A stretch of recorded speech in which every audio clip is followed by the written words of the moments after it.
ஆறாவது, உடம்பு வருவகை அறியீர். உடம்பு வருவகை அறியீர். உயிர் வகையை அறியீர். உடல் பருக்க உண்டு நிலம் உறங்குதற்கே அறிவீர். என்ன சொல்றாங்க? மனம் புகும் பேய் மனத்தாலே மயங்குகின்றீர்.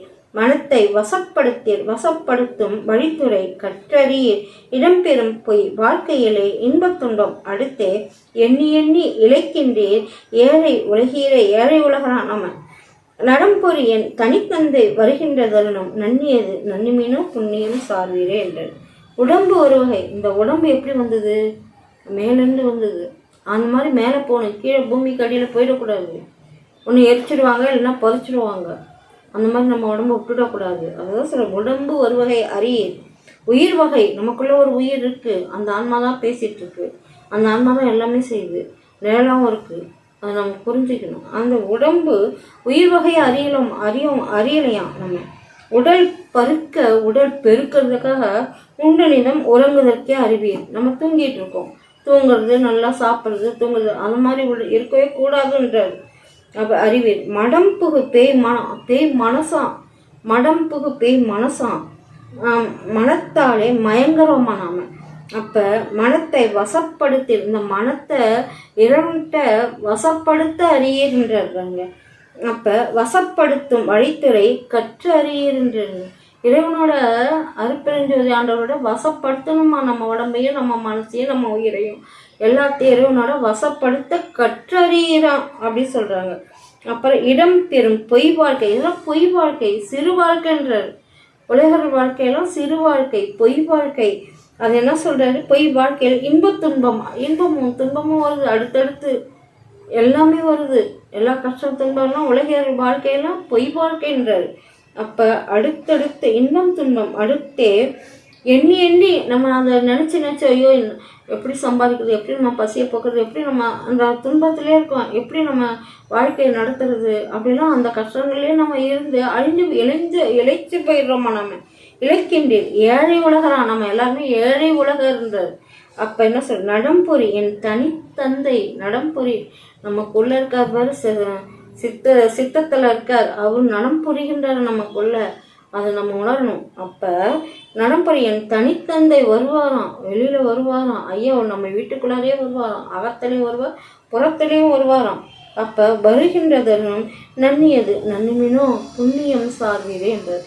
நன்னியது நன்னிமீனோ அந்த புண்ணியத்தை நாடி நம்ம போகணும், சார்ந்து போகணுன்றார் அருட்பெருஞ்சோதி. அதுக்கு நரை மரண மூப்பறியா நல்ல உடம்பினரே நற்குலத்தால் என அறிய நானிலத்தில் நீவீர் வகையில் உயர்குலம் என்றும் தாழ்ந்த குலம் என்றும் வகுக்கின்றீர். இருக்குளமும் மாண்டிட காண்கின்றீர். குறையுறு குளங்கள் எல்லாம் புழுக்குளம் என்று அறிந்தே புத்தமுதம் உண்டோங்கும் புனித குலம் பெறவே உரைப்பெறும் என் தனித்தந்தை வருகின்ற தருணம் உற்றது இவன் உற்றிடுவீர் உண்மை உரைத்தேனே என்றார். புழுக்குளங்களாம் நம்ம எப்படி சொல்ல பாருங்க. என்ன சொல்ல? நரை மரணம் மூப்பறிய நல்ல உடம்பா. நம்ம உடம்பு வயசாகிடுது, உறிந்து போதும், முதிர்ச்சி வந்துடுது.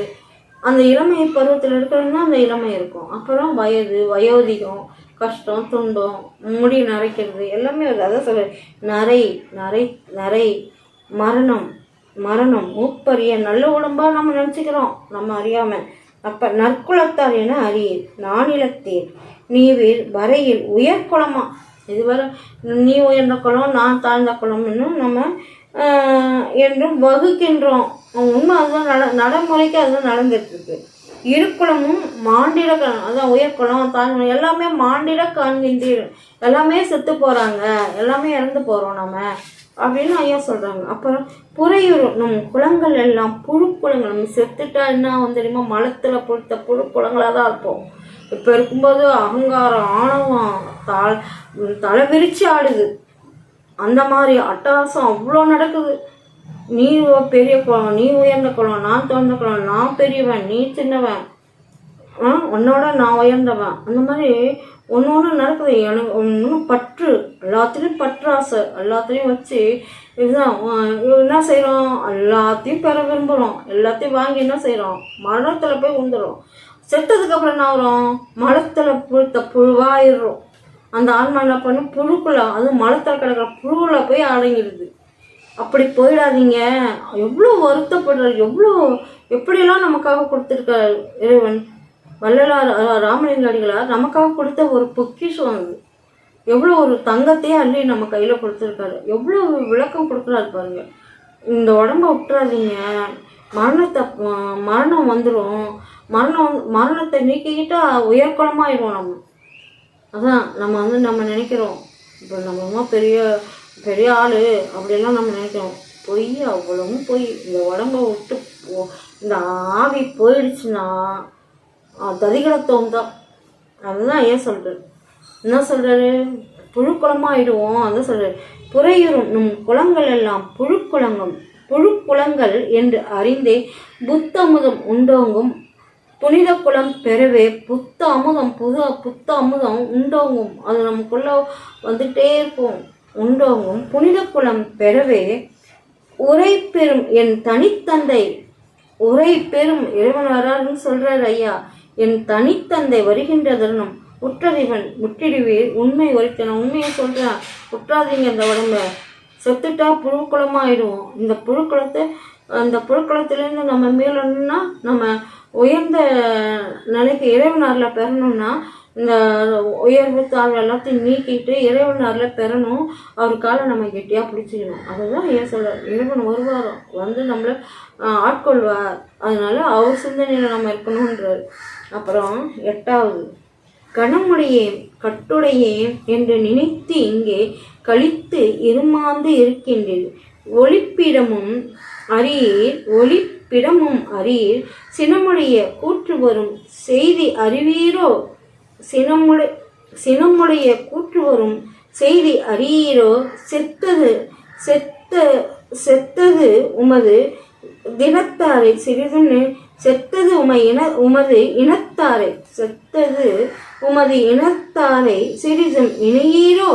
தினகரன் போல் சாகாத தேகம் உடையவரே திருவுடையார் என அறிந்து சேர்ந்திடுமின் ஈண்டே மனமகிழ்ந்து கேட்கின்ற வரமெல்லாம் எனக்கு வழங்குவதற்கு என் தனித்தந்தை வருகின்ற தருணம் இதுவே. என்ன சொல்றாரு பாருங்க, எப்படி சொல்றாரு பாருங்க. நம்ம கணம் பொருளும் பொண்ணும் எல்லாமே சேர்த்து வச்சிருக்கோம். வீடு வாசல் பொண்ணு பார்க்கணும். கணமொழி கட்டுடைய தங்கம் பொருள் எல்லாம் வச்சுருக்கோம். நம்ம பெரிய ஆள் அப்படின்னு நம்ம நினச்சிட்டு இருக்கோம். நினைத்து இங்கே கழித்து நம்ம அவ்வளோ இருமாப்புல இருக்கிறோம். நம்ம இருக்கின்றீர் ஒளிப்பிடமும் அறியீர். அந்த ஒளி தேகம் ஒளிப்பிடமும் அந்த ஒளி தேகத்தை அறியீர். சினம் கோபம் எந்த நேரத்தில் எப்படி வரும்னே நம்ம சொல்ல முடியாது. அவ்வளோ அப்படியே எப்படி தகுந்த கோபத்தோடு அது வந்தால் சினமுடைய கூற்றுவன் வரும் செய்தி அறியீரோ என்றார். கூட்டுறவன் வந்துட்டா போச்சு, அவ்வளோதான். நம்மளை அழகாக அப்படியே 1 செகண்டில் எங்கே பாருங்களேன், ஆக்சிடெண்ட்டு 1 நிமிஷத்தில் எத்தனை பேர் உயிர் போகுது, எவ்வளோ பேர் செத்து போகிறாங்க பாரு.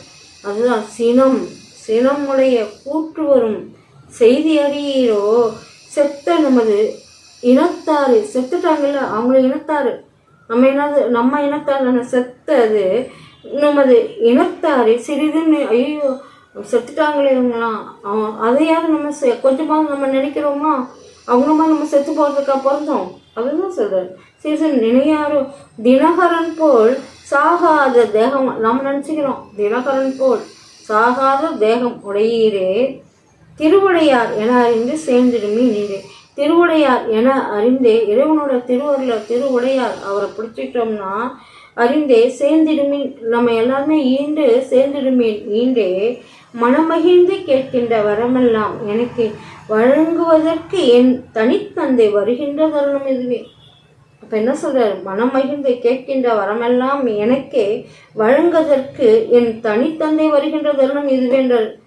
இதெல்லாம் நம்ம விட்டாதான், இறைவனாரில் பிடிச்சாதான் நாம் இறைவனோட அந்த தந்தையாரோட அருள் பெற முடியும் என்றார். அப்புறம் பாருங்க 9வது, வையகத்தில் வானகத்தில் மற்றகத்தில் நமது வாழ்க்கை என மறித்து மயங்காது. கொஞ்ச நேரம் கண் அப்படியே சொருகும்போது யமன்தான் வரும். கண் கூட பார்க்குறேன். அப்போதான் அந்த யமனை வெல்லணும், யமனை சிவமாக்கணும். அந்த கோபம் பாருங்கள், சிவம் எப்படி சிவந்த முகத்தோடு வரணும், கோபதாபத்தோடு அவரை கூட்டுவனை சிவமாக்கணும். எண்ணத்தால், மனசால், நினைவால், எல்லாத்தாலையும் எல்லாத்தாலையும் அவங்க சிவமாக்கணும்னா அப்போ நமக்கு இறைவன் தனித்தந்த இறைவனாகவே காட்டி கொடுப்பார் அப்படின்றது. அதான் வையகத்தே வானகத்தே மற்றகத்தே நமது வாழ்க்கையெல்லாம் வாழ்க்கையை மதித்து மயங்காது. நம்ம வாழறோம், பெரிய ஆள், பெரிய பணக்காரவங்க, நல்லா படித்தவங்களும் செத்து தானே போகிறாங்க. அதனால தான் ஏன் சொல்கிறாரு, நீ அதெல்லாம் பாட்டில் எழுதி வச்சுருக்காரு, பெரிய படிச்சா கூட செத்து போகிறாங்க, பெரிய ஆராய்ச்சியாளரும் செத்து போகிறாங்க. ஏன் சாகுறாங்க? அதை சிந்திக்கிறாங்களா? வள்ளலார் சொன்ன கோட்பாடை யாருமே கவனிக்கிறது இல்லை. அதுதான் ஐயா சொல்கிறார், வையகத்தில் வானகத்தில் மற்றகத்தில் நமது வாழ்க்கையை மதித்து, அது பெரிய வாழ்க்கைன்னு நீங்கள் மதித்து மயங்காதீங்க. மையகத்தே ஒரு மரண வாதனையை, அந்த வாதனையை மரண வேதனை யாரால் தாங்க முடியும்? வாதனை தவிர்த்த வாழ்க்கையென மதித்து அதனை பெறவே, அது வாழ்க்கையென மதித்து அதனை பெறவே மெய்யகத்தை விரும்பி இங்கே வந்திடுமின் எனது மெய்ப்பொருளாம் தனித்தந்தை இத்தருணத்தனிலே என்றார். என்ன சொல்றாரு? நமக்கு வாழ்க்கையெல்லாம் பெரிய வாழ்க்கை அப்படின்னு நம்ம மதித்து அதில் போய் மயங்கிறாதீங்க. மையகத்தை ஒரு மரண பாதனை, அந்த ஒரு மரண பாதனை நம்மளால் தாங்க முடியாது. நம்ம உடம்ப விட்டு நம்ம ஆவி போயிடுச்சுன்னா எவ்வளோ கஷ்டங்கள், எவ்வளோ துன்பம். மரணம் தான் பெரிய நோயின்றது. நோயே வந்து பிணியே வந்து கஷ்டப்பட்டு துன்பப்பட்டு இருந்தால் கூட அந்த துன்பத்தெல்லாம் தாங்கிக்கலாம், பசி தாங்க முடியாதுன்றது. இன்னொரு இடத்துல என்ன சொல்கிறது, மரணத்தை தாங்க முடியாது. அதுதான் அருப்பெருஞ்சோதி கொடுக்கறது மரணம். அதுதான் பெரிய நோய். நம்ம உடம்பு நம்ம விட்டு போயிடுச்சுன்னா புழுத்த புழு ஒரு கற்பகாலம் ஆகுன்றது. இந்த உடம்பு நம்மளை விட்டு போயிடுதுன்னா பல உடம்பு எடுப்போம். அதுதான் சொல்கிறார், புழுவாக பறப்போம், எல்லாமாவும் பறப்போம், அதுக்கப்புறம் தான் மனித பிறப்பு கிடக்கும். அதுக்கு ஒரு கற்பகாலம் ஆகுன்றார். அதனால் இந்த உடம்புல வச்சு இறைவனரில் பெறணுன்றார். அதுதான் சொல்கிறார், மெய் அகத்தை விரும்பி இங்கே வந்திருமி எனது மெய்ப்பொருளாம் தனித்தந்தை இந்த நிமிஷமே இறைவன் வருவாராம், இந்த தருணத்தை இறைவன் வருவார். செய்யகத்தை வளஞான சித்திபுர தனிலே சித்தாடல் சித்திபுரம் தனிலே சித்தாடல் புரிகின்ற கிண்ணம் இதுதானே. சித்தாடல் நமக்குள்ள இறைவன், நமக்குள்ள வெளிப்புறமோ அகப்புறமோ புறப்புறமோ அப்படின்றோம் இல்லைங்களா.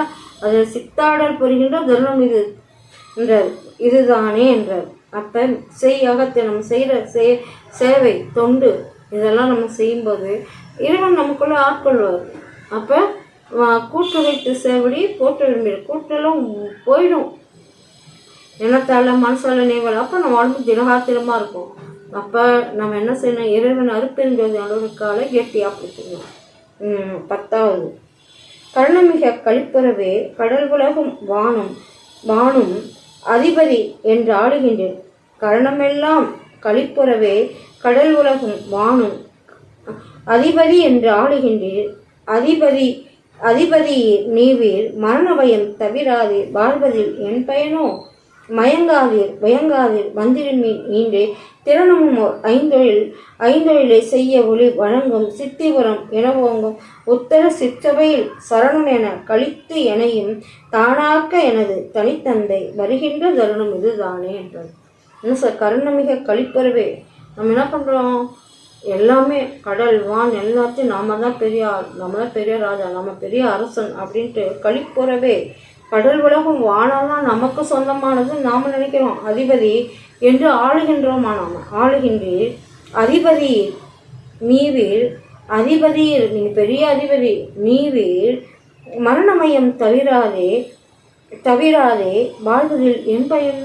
மரண பயத்தை தவிர்க்காம நீ பெரிய அதிபதி தான், மரண பயத்தை தவிர்க்காம வாழ்வதில் என்ன உனக்கு ஒரு பயனும் இல்லையே அப்படின்றார். என்ன பயனும்?